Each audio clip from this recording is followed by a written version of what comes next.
Hey guys, welcome to the MMA Brothers podcast, the newest, baddest, and best podcast out there. And let's get it going. Welcome back, guys. This is Asher. Welcome to the MMA Brothers podcast, and this is my guest today, Sherriston. How you doing? Good, man. Good. Thank you for having me here. Yeah. So he's somebody that I know from McMaster University. We both studied in the same program, and we both finished school a few years ago. And we're also both MMA lovers. And so today on episode 19 of the MMA Brothers podcast, we're going to do a fight news episode. There is no UFC event taking place this week, so we're going to hit you with 5 news stories that have taken place recently. And I'm going to break that list down for you right now. So the first one that we have on the list is going to be Kamaru Usman versus Jorge Masvidal. Has been pretty much confirmed for July International Fight Week. We're also going to talk about Conor McGregor's next opponent, Daniel Cormier, and when he thinks John Jones should move up to heavyweight. Jose Aldo is probably going to be fighting Henry Cejudo next, according to Dana White. And our thoughts on Israel Adesanya versus Yoel Romero. So we're going to start with the first one. Kamaru Snoozman. Fake Newsman. So, you're supposed to be fighting you're supposed to be fighting Jorge Masvidal in July. So what do you think about this fight? I love it, man. I love it. I was actually just listening to the podcast with Joe Rogan with Kamaru on the way here right now. Nice. And he's such a talented guy. I think he can carry that belt for quite some time now. But Jorge's got some hype behind him, so why not? You know. Yeah. They both deserve a good payday right now. Yeah. So I think it's a good fight. What do you think? Yeah, I mean, Jorge Masvidal, he's won his last 3 fights. He knocked out Darren Till, and then he knocked out Ben Askren in that flying knee in 5 seconds, and then he beat the brakes off of Nate Diaz, right? So, I think Jorge Masvidal has done well, and he won the BMF belt, which doesn't mean anything, but he's done enough to get a title shot, right? Yeah. So, I think this is going to be a tough fight for Usman, even though Jorge is much smaller in size compared to like Colby or someone else. Jorge's got the hands, right? Yeah. His boxing is crisp. He's nice with it. And I don't know. Usman can take him down because he's got the better wrestling and stuff, but I hope it's a stand-up fight. Yeah, I think Usman's going to out-wrestle him. I think he's going to take him down and just work him. That's his whole game, so I think he'll work him that way because after that flying knee, I don't think he wants to stand up. Yeah, you don't want to risk it, of so course. I don't know. Yeah. But I got to ask, what do you think they should do with the BMF title? You think if Kamaru wins, does he get that title too? No, I think the UFC is just gonna keep that off the card. Yeah. It's gonna have Jorge Masvidal without a belt. They're gonna advertise it just saying challenger versus champion. Yeah. I don't think they're gonna put the BMF thing, and if Usman wins, then he's the new BMF. I feel like that would be kind of silly. I think you should take it. Really? If he wins it, you should take that belt too, man. But I think the UFC might not do that because then they can still advertise it for another fight. You know what I mean? Yeah. So maybe they should say Jorge loses, right? And then he has to fight somebody else. You could say the BMF is fighting this guy. You know what I mean? Yeah. So you don't want to give Usman too much shine. That's fair, my man. opinion. That's fair. Yeah. That's how I see it playing out. I think Kamaru got that. Yeah. Yeah. So anyways, Usman is slowly becoming a big star because International Fight Week in July is usually saved for the big name fighters, right? Yeah. And so who knows? Maybe they'll put Cormier and Miocic on this card too. Because apparently that's supposed to be happening, I think maybe early summer or spring at some point. And yeah, we'll see where it goes. But Kamaru Usman, big things coming. Let's move on to the next one. Next one we have on the agenda is Conor McGregor's next opponent. So I'm not even going to go into this too deeply. You can see the headline here. It's actually a CNN article. It says, who's next for Conor McGregor? Floyd Mayweather 2, Khabib, rematch, Manny Pacquiao, all on the cards. So who would you like to see McGregor That's such a next? loaded title, man. I know, right? It's the longest title ever. And all big names. But yeah, I mean, obviously he's gonna bring in the biggest draw, whatever it is. So I think he'll make a spectacle out of whatever fight he wants. He hasn't made it a secret. He wants Khabib. Yeah. I don't think he deserves it. I don't think so either. You know what I mean? So I think he should take Masvidal. Obviously, it's not gonna happen now since this just got confirmed with Usman. Mm-hmm. If I had to pick, I would love to see him go back to lightweight. You know, I want him to cut the weight, go back there, and kind of fight maybe someone in the top 5. Mm-hmm. I think that Al fight was good, just to test him out, just because he kind of fought everyone else in there. You know what I mean? Right. I'd even wait out because I think he wants to fight in March. Mm-hmm. He said so. I'd even wait out to see what happens with Khabib and Tony, and then take the loser from that. You know, I think the loser. Yeah, oh, wow. I think he deserves a loser from that. Not the winner. winner. Come on. Not the winner. That's he hasn't won at lightweight yet, but and I feel like even if he were to get the loser, let's assume that Khabib loses to Tony, right? Yeah. Like even if the rematch would be Khabib Conor too, it wouldn't be the same if Khabib lost and wasn't undefeated and didn't have the belt. You know? Yeah. So I feel like they could probably still have that fight in Russia and it'll still like be big, but like I feel like that's not the way to go. Yeah. So with McGregor, I think the next possible fights for him are either Nate Diaz, so do the trilogy, right? Because like they've 1-on-1 apiece, or you can do Justin Gaethje. I want to see Justin Gaethje. I totally forgot about him. Like because he's won like 3 straight fights I think in a row, all by knockout. He knocked out like James Vick and then Donald Cerrone and another guy, Barbosa. He knocked out those 3 guys all in the first round, which is crazy. And I love the way he fights. So you can just imagine like McGregor versus Gaethje would be insane. You know what I mean? Yeah. So, they're talking about like maybe doing that fight at lightweight, so both fighters don't have to. Sorry, not lightweight, welterweight. Welterweight. So both fighters don't have to cut weight. They both fight at 170. I don't see like the purpose for that. Just do it at 155 because you both fight at that weight class. And we'll see. But I really want that to be his next fight. Yeah. What's your take on that though? With how he's not fighting at 150, he's not cutting weight to 155, but like he's taking all these lightweight guys. You know what I mean? And I feel like it's a little bit of preferential treatment, backroom deals. You know, like just let me fight. I know. I don't know if like maybe McGregor has more power at 170 and like he doesn't have to like lose weight. Even though 155 doesn't look unhealthy when he makes that weight, 145 was dangerous. He was like a giant or something, you know? I don't know if he can do that anymore. No, I don't think he's totally done with that weight. He says he's like, I can go back if I want to, but I'm like, bro, just let it go, you know? Yeah. But I think the 170 thing is like he wants to go for a third belt. He said it. He's like, I want to be able to get like the 170 belt.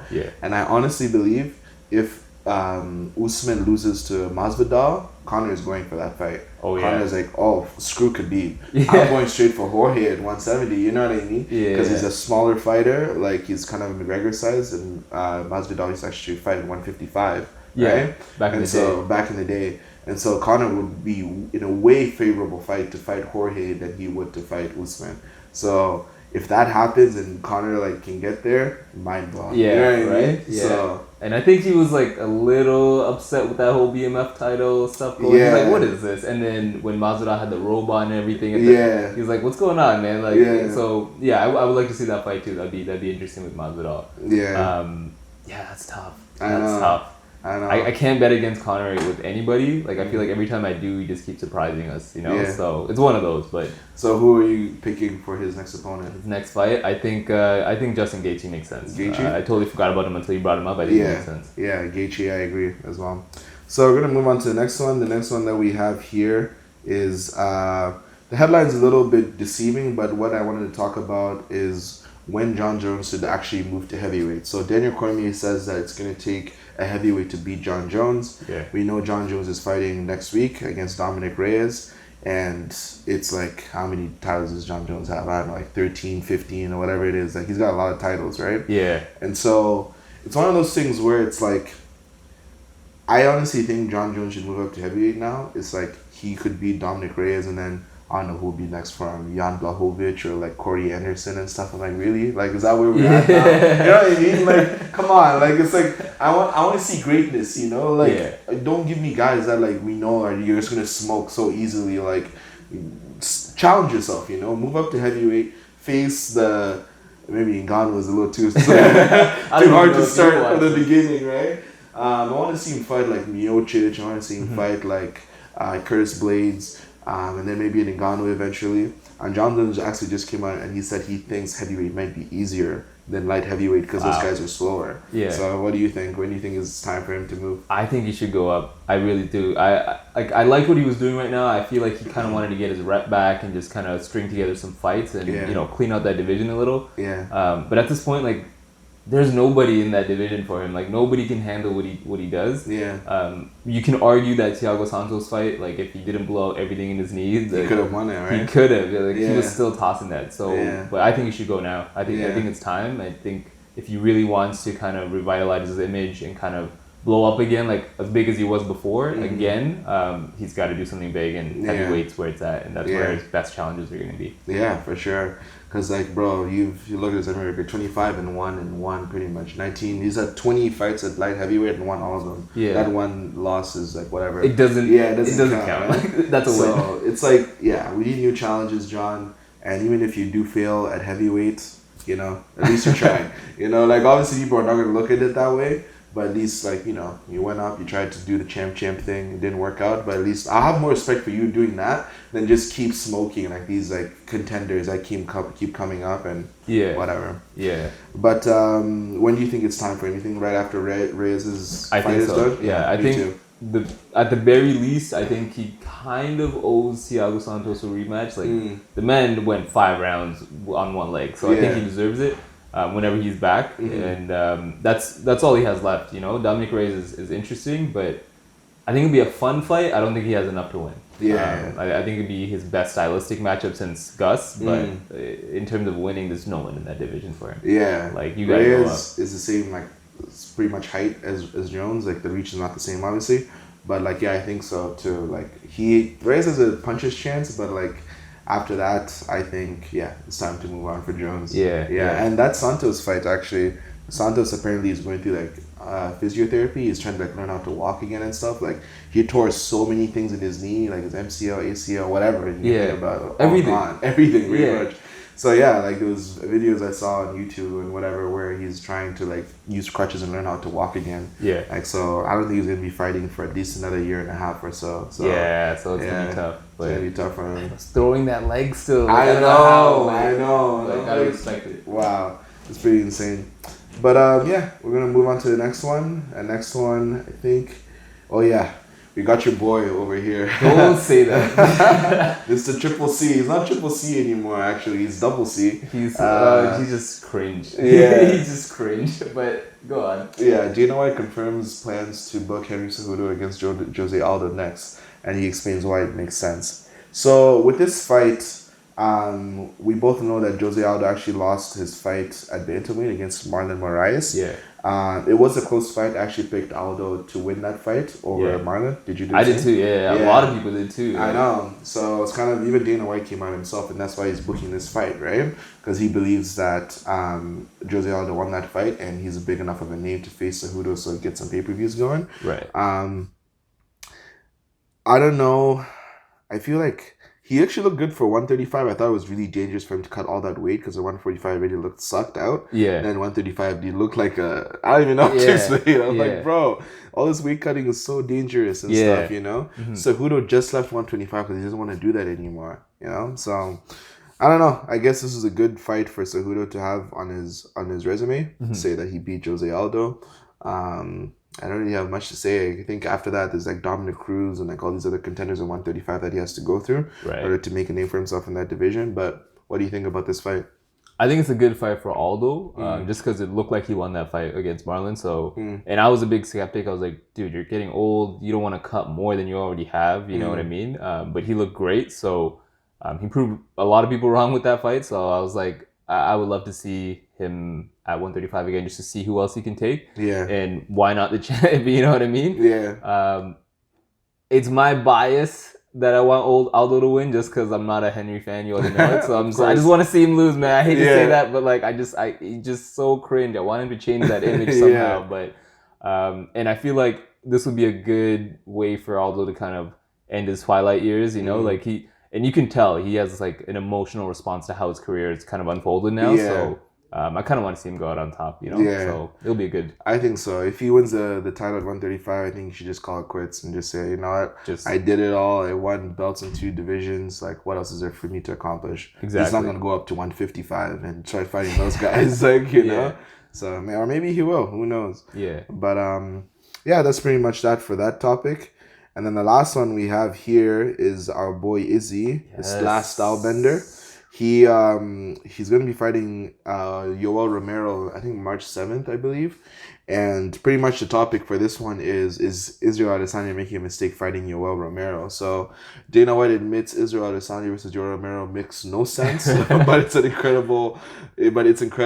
He's in. Yeah. So what do you think? This is a mistake by Izzy to sign up for Romero? First off, I don't agree with that. I think it makes all the sense. Really? I think Romero's been cheated out of some wins here and there with the judges. I definitely felt like that second fight with Robert, I felt like he won that. Yeah. So I don't know. I don't think it doesn't make sense.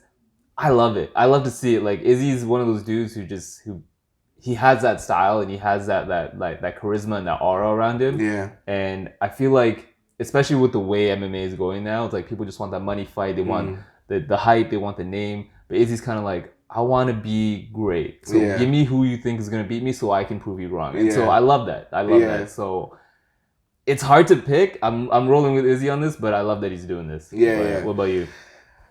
I love his attitude as well. I like that he's a go-getter and everybody in the division can get it. At the end of the day, like if you're chasing greatness, like he wants to chase, you got to face everybody, all comers. And Romero, he's not technically next in line because it's supposed to be Costa. Yeah. Because Costa beat Romero and Costa is injured. I think he hurt his bicep or something.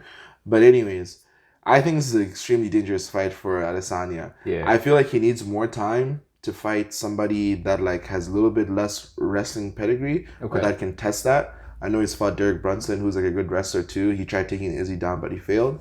I think Yoel Romero is not even going to try and trade with Izzy too much on the feet. He's just going to try and take him down. That's what I think. That's what you think? Yeah, oh man, Olympic wrestler, and once Izzy's on the ground, it's toast for him. So I don't know. Yeah. I mean, obviously you're gonna do like an actual preview when the pay-per-view event comes around, but I think this is a bad matchup for Izzy. Man. Yeah. Wow. Okay. All right. I think it's a big mistake. I think he should have had Romero when he's a little older, which is like in a year or two, or whatever, and when he has more wrestling pedigree. Right. So. Yeah. I don't know. I think it's definitely scary. Like Romero just looking at him, it's scary. Like, you know what I mean? No. But also like this might be his last title shot ever in his career, Probably, right? Like yeah, he's right. reaching that. Yeah. So that also makes it more dangerous, which is why I love it, man. He's just like, just bring it. Like I love it too. Yeah. I'm just thinking, it's just like, I don't know. I want his career to go so well, and I feel like this is just like not like the way he should be going right now, you know? Yeah. And you can tell, I think that's why Dana may have said this as well, because even with all the John Jones might fight Izzy, I think he was kind of just like, let's groom Izzy in middleweight. Like he has a great career ahead. Let's take it easy. So I know he wants that. So maybe that's why he doesn't like this fight either. But let's roll it, man. I want to see it. But it's one of those where like if he smokes Romero, like then like you got it. Yeah, you know the stars are like it's like the world is his oyster. Like then everybody like, bro, Adesanya is the truth. Like he's a shit. Whatever you want to say. Yeah. Like he like I don't know, man. And then if he does the same thing to Paulo Costa too. Wow. Yeah. Like, that'll be insane. Yeah. I hope I don't jinx it, but I'm calling it now, man. I think Izzy is going to be the next guy who's at the scale and level of fame of Conor. Really? I think he's going to be the next guy. Yeah. I really hope he pulls it off, but he has the workings for it. You know? So let's do this. We'll see. Fight. Yeah, but that pretty much wraps it up for our 5 topics for today. I hope you enjoyed this podcast episode. He's our first guest on the podcast, and we're going to hit you with many more guests and more episodes with him in the future when he's free. And that's pretty much it. Don't forget to like, comment, and subscribe. And this podcast is also available on audio on Spotify, Google, Anchor, like any way you want it, pretty much we can give it to you. I hope you guys enjoyed it. Thanks for watching, and see you later. Enjoy the Super Bowl. Bye-bye.